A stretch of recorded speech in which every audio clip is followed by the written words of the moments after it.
Congratulations on the film. Thank you. Predator is obviously an iconic character for me since the 80s. Cool.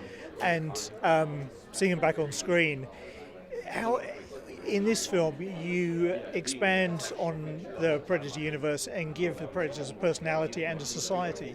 So how did you go about doing that without it falling into the trap of just cut and pasting human emotions? Well, Dan talks about this all the time, is like his intention and our intention on the film was to sort of dip our toes into the yautja, the Predator culture without making it about that. I think a lot of times there's a trap you can fall into, like you say, where it becomes more of a distraction than what you want it to be, which is just sort of supporting the film.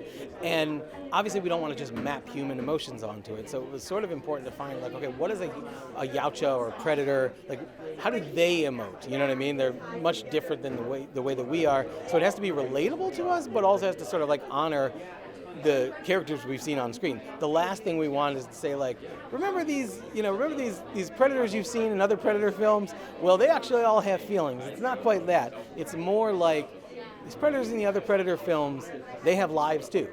And here's what it would look like from their perspective. That's more of what we're trying to do. And you have two fantastic actors leading this. Elle quite literally has his back for most of the film. Sure.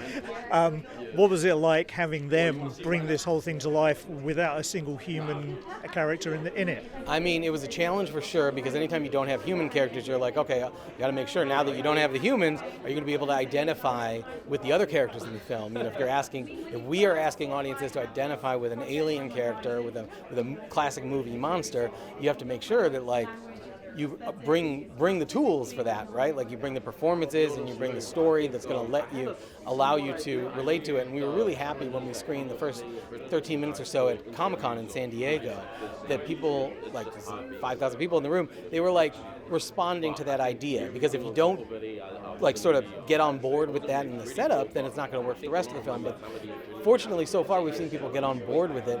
And it's really just about sort of like finding the right balance in terms of the story, in terms of the characters, to make sure that it's something that you can like root for and relate to and that kind of a thing. Do you think this is going to be an entry point for a whole new generation of Predator fans? I sure hope that a whole new generation of Predator fans like see the film and go, I want to see other Predator films. Hopefully they go and check out the animated film, Killer of Killers, that we made. Hopefully they go back and see Prey if they haven't seen Prey. Hopefully they go back and see the original if they haven't seen the original. But also, hopefully they want more, right? Because we would love to keep expanding what we're doing with all the Predator films and kind of like, new boundaries and all that kind of stuff, exploring new boundaries.